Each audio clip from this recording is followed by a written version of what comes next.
Mr. Robinson? Yes. I didn't have time to You have to give us your name. Oh, I'm sorry. My name is Mark Robinson. I live at 4015 Sassafras Court. That's right here in Greensboro. I've lived in Greensboro all my life. I didn't have time to write a fancy speech. I didn't have time to, I didn't have the resource of an English teacher to sit down and write a speech with at school today and be, brought over here or practice or anything. What I really came down here for is this.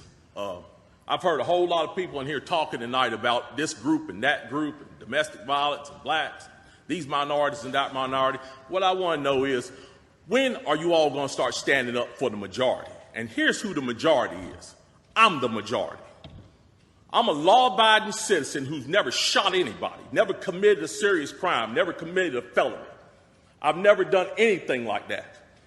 But it seems like every time we have one of these shootings, nobody wants to put the blame where it goes, which is at the shooter's feet.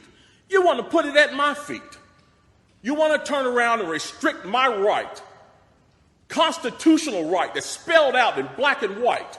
You want to restrict my right to buy a firearm and protect myself from some of the very people you're talking about in here tonight. It's ridiculous. I don't think Rod Serling could come up with a better script.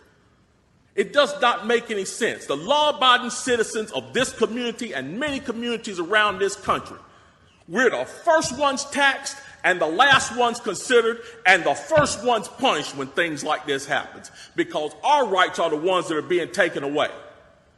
That's the reason why I came down here today. Gun show or no gun show, NRA or no NRA. I'm here to stand up for the law-abiding citizens of this community, because I'm going to tell you that what's going to happen.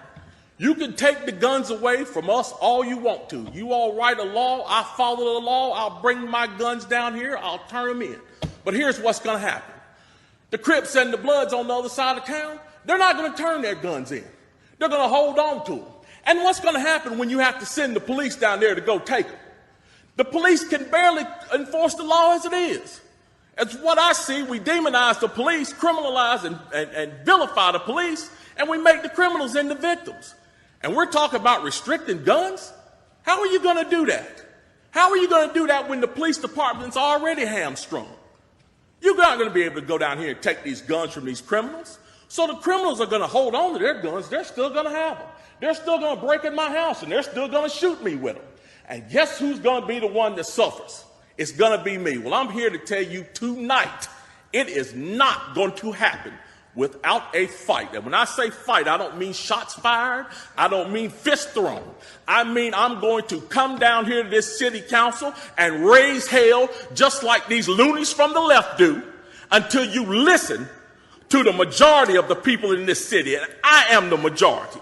The majority of the people in this city are law-abiding, and they follow the law, and they want their constitutional right to be able to bear arms. They want to be able to go to the gun show and buy a hunting rifle or a sport rifle. There are no military-grade weapons sold at the gun show. An AR-15 is not a military-grade weapon.